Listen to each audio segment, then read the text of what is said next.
Hi, this is Brian King. If you happen to be watching me live, please type hashtag live. If you're watching the replay, please type hashtag replay.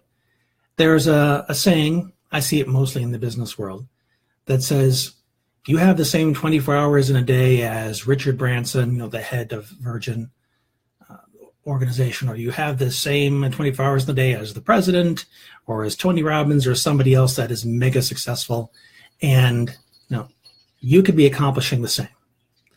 Well, that's just BS. That's just not the case, because what that assumes is that time is all you need to be resourceful, to be productive. You also have to be gifted with the same capacities as these individuals. Yet, granted, Richard Branson has dyslexia, as do I, but Richard Branson doesn't have MS. He doesn't have the fatigue. He doesn't have chronic pain.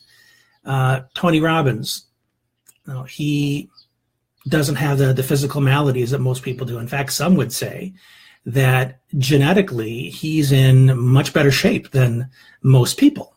He is much more physically equipped. You find these super athletes that were gifted with DNA that makes their body, uniquely capable of those things. That ain't me, and that ain't a lot of people that I know. So what's my point here? The point is that ultimately, it isn't about the time that we have per day and using every waking hour of it, working 20-hour days, and then saying, look at how much I got done. It isn't about quantity, folks. It's about quality. And I used to think it was about look at how much I got done. But more and more, as my body changes and cooperates with me less and less, I'm thinking more in terms of look at how magnificent what I did do turned out. There was an exchange I had with somebody that I really look up to on Facebook. And he was very transparent, and I honor him for this, saying that no matter how much he accomplishes in a day, he still thinks that he could have done more.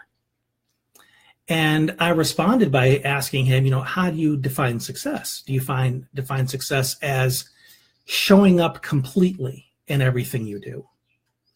And he kind of, poo-pooed on that a little bit, because I suspect that he measures his success still in quantity. And just from what I've learned, whether I accomplish 20 tasks in a day or whether I accomplish 2, was I fully present? Was I coming from my heart throughout the whole thing? Was I being sincere? Was I living my values? Was I 100% there, present, as opposed to rushing it because, oh my goodness, I have all these things to do, so I'm going to half-ass this one so I can get to the other things and then say, oh, look at how much I got done. I would much rather get fewer things done in a day and know that I gave myself 100% to it, that I was present, that my heart was in it, that there was so much value that, so what, I only did a couple things. And I got to tell you, the less my body cooperates with me, the more I cherish those few things that I'm able to do. That's pretty much my 2 cents on that. I could ramble for another few minutes, but I think I've basically said, yeah, Nick, it's really interesting how many people equate success to achievement. Wouldn't it be better to tie it to fulfillment instead? Absolutely. Not only your fulfillment, but the fulfillment of the person that you're serving. It's, if you really put the time into refining your character, you can show up for the cashier at the grocery store in such an authentic way that there's clearly something different about that interaction with you than with the other person where it's just a transaction. You don't have to give somebody something profound and life-changing for it to be meaningful. It just has to be a human experience where 2 souls connect, even if just for a moment. And if you can show up in those moments that way, trust me, you're making a difference. You're adding some oxygen to something that was ordinarily mediocre or mundane.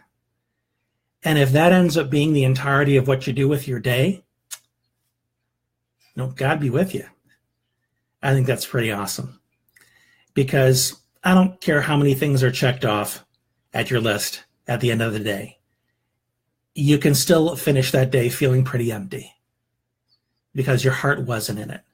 Who you are isn't in it. Sense of purpose. Your values weren't lived through it. So that's all I have to say on that. Thank you so much for tuning in. If there's somebody that you think can benefit from this message, please share it with them.